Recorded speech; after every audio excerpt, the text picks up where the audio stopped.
Tahukah anda, KLCC yang menjulang tinggi di tengah Kuala Lumpur pernah menjadi menara berkembar tertinggi di dunia? Idea untuk membina menara ini bermula pada awal 1990 sebagai simbol kemajuan dan wawasan negara menuju masa depan moden. Reka bentuk menara ini diilhamkan oleh motif seni Islam dan direka oleh arkitek terkenal dari Argentina, Cesar Pelli. Tapak pembinaan KLCC dulunya adalah padang lumba kuda, dan jurutera terpaksa menggali lebih 100 meter ke dalam tanah kerana struktur batu kapur.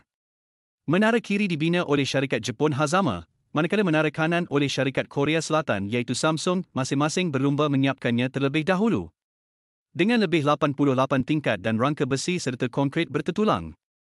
Pembinaan siap sepenuhnya dalam masa hanya 6 tahun, satu pencapaian luar biasa. Salah satu ciri paling unik ialah jambatan langit di tingkat 41 dan 42 bukan hanya penghubung, tapi juga keselamatan sekiranya berlaku kecemasan. Pada tahun 1998, KLCC diiktiraf sebagai menara berkembar tertinggi di dunia dan menjadi lambang kejayaan Malaysia di mata dunia.